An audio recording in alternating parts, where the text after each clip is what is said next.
Coach Gundy, your thoughts about tonight's game? Well, it's a tough way to lose the last two games. It's really hard on our team. I was proud of our effort. We had our chances moving forward. We're very, very proud of the 28 seniors, and they fought all the way till the end. We just didn't make the plays in the end. They made the last couple of plays. But the Cotton Bowl's been tremendous.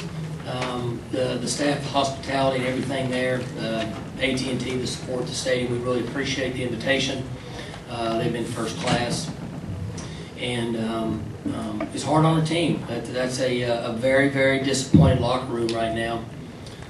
Missouri had a good plan. You have to give them credit. They're a good football team. Obviously, you don't get into double-digit wins and playing in a major conference like we play in and they play in without being a very good football team. So, essentially we came up short the last two games of the year on basically what would be the last play of the game.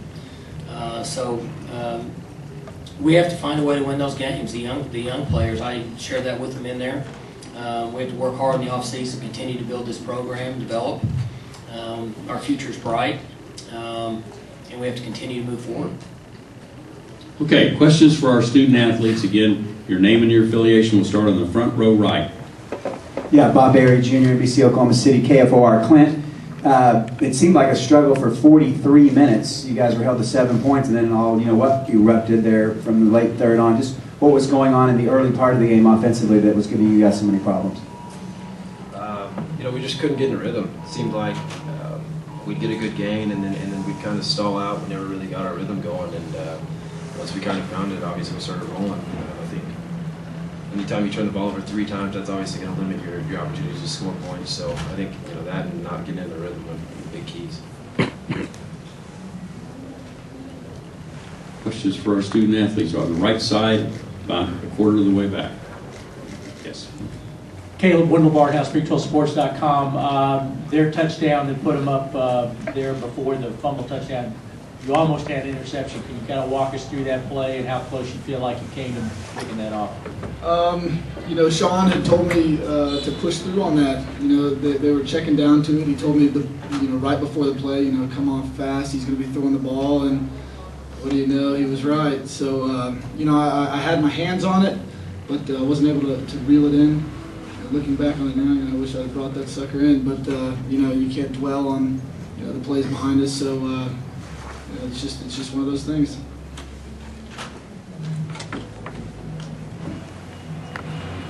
We got a question all the way in the rear on the aisle.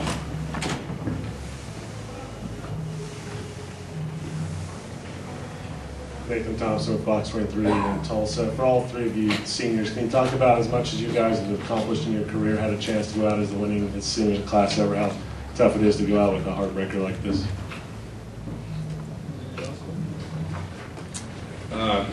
It's tough. We had 2 opportunities to do that and came up short both times.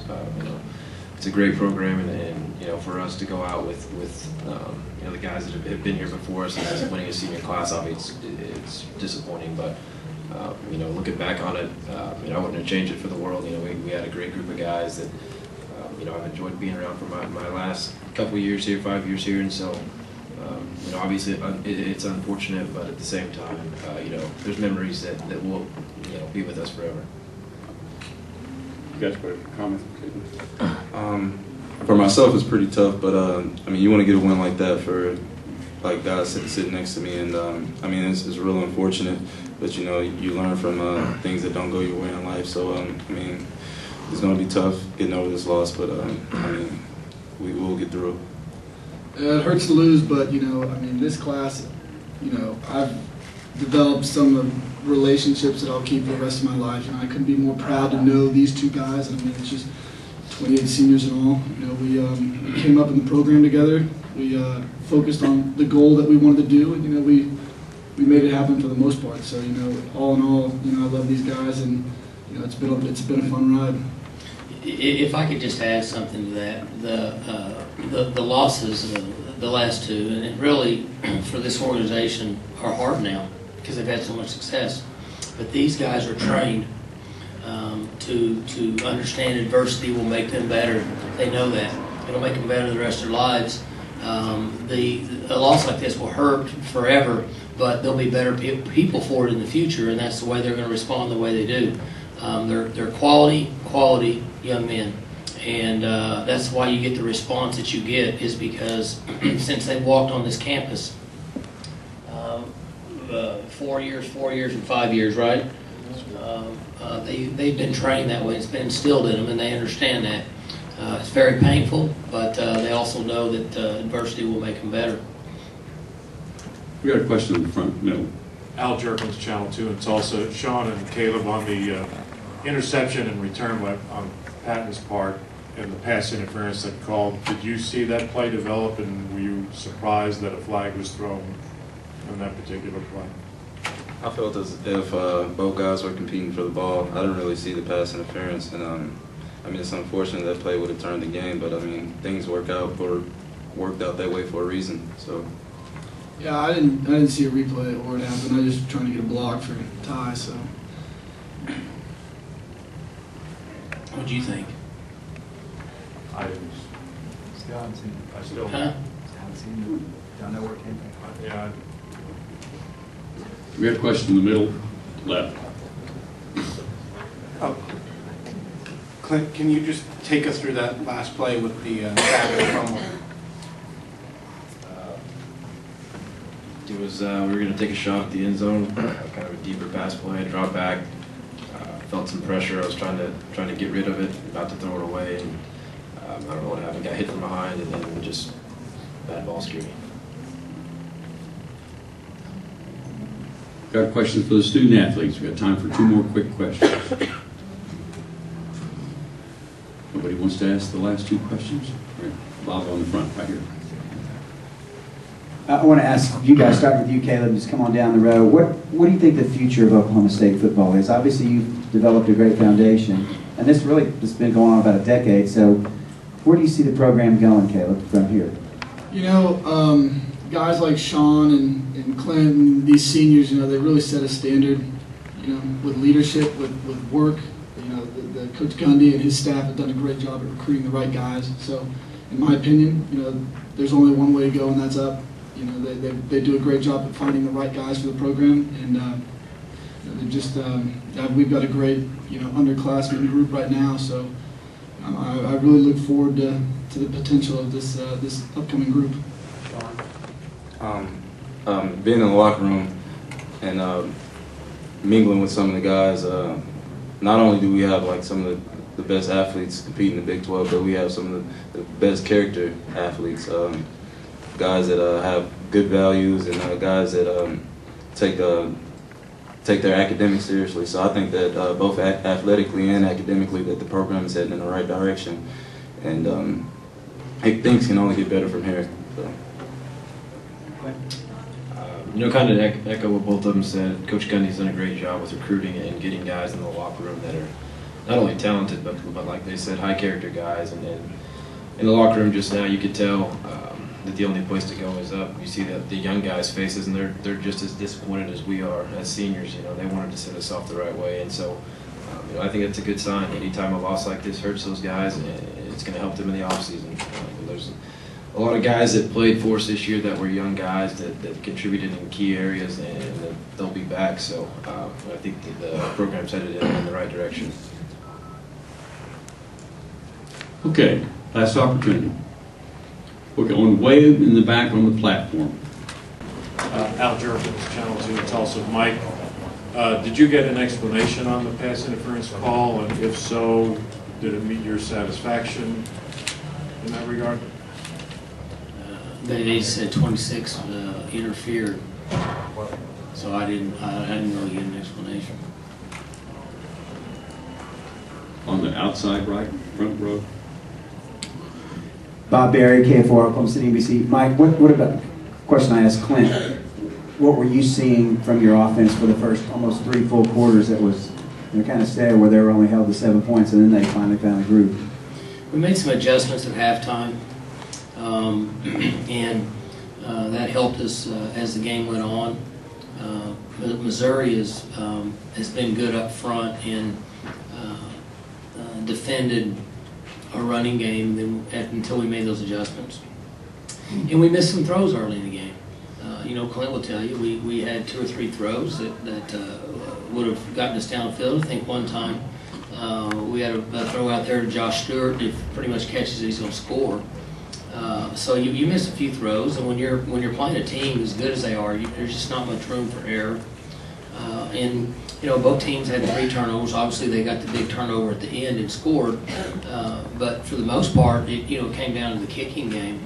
We missed a fairly easy field goal, and at that time, the game would have been tied either way. You can look at it, but so turnovers were somewhat equal, and then they won the kicking game by hitting their field goals. One time they hit a long one, I think a 47-yarder, and we missed a short one. So those things add up in close games when you're playing teams ranked as high as they are. There's not much room for error.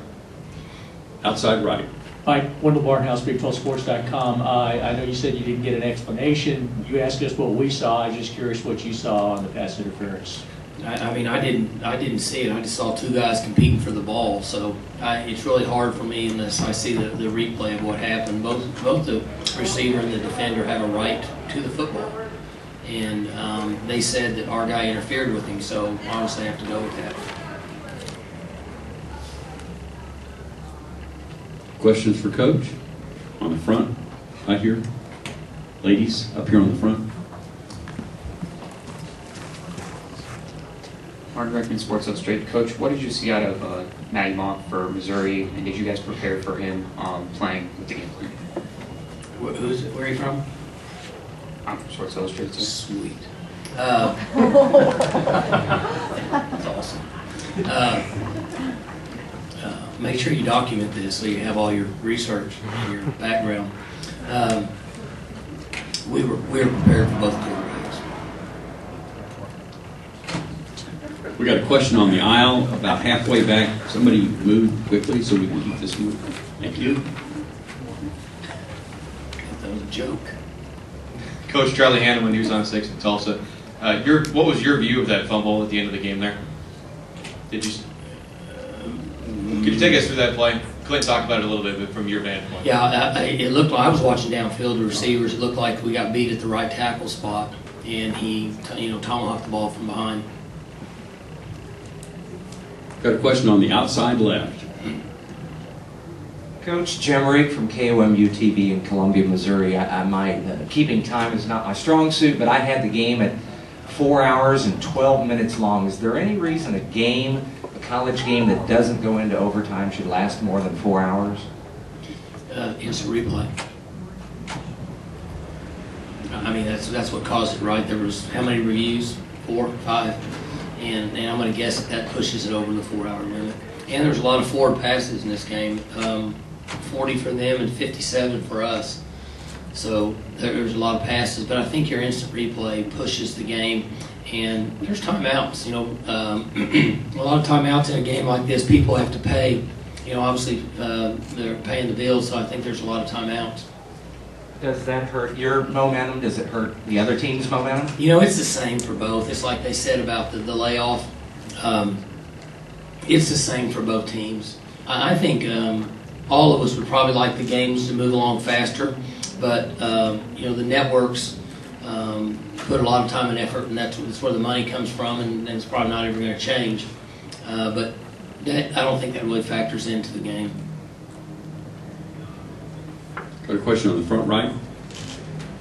Mike, when you look back now through 13 games, you finished 10-3. Do you feel like you are a better football team than your record indicates? At times, Junior, I think that when I look at some of the tape and kind of did some research and studying, at times it looked like we overachieved, and then at times we were really good. That's a really hard question. I would say that we have a high round pick on our team, and then we'll have some guys that'll probably get into a camp. So if you go, if you try to evaluate it from that standpoint, guys played well. And, I said it earlier, it doesn't make any difference, but, we played a team that won the Sugar Bowl and a team that won 12 games, and basically almost the last play of the game. So we got a lot out of them. We just need to find a way to finish. We had our chance to make plays in both games, and we need to find a way to finish those games, and we'll push hard in the offseason. Final question for Coach on the left side against the wall. Coach George Reed, WFA Dallas. What do you think of this place as a opening spot for the national championship game next year? And having been here this year, does it provide any motivation to try to get your team back next year? Well, I don't think there's any question that they know how to put on a show at this facility. I've not been to any other NFL games. I was here this week with the Cowboys and the Eagles, and then obviously tonight. And I just don't know if there's a better facility out there, and that puts on a show and is accommodating to the football, to the game. It's very impressive, and I think that whoever made the decision made a good decision to give these people the opportunity to have that national championship game. Okay, Coach, thank you very much, and congratulations on a great season.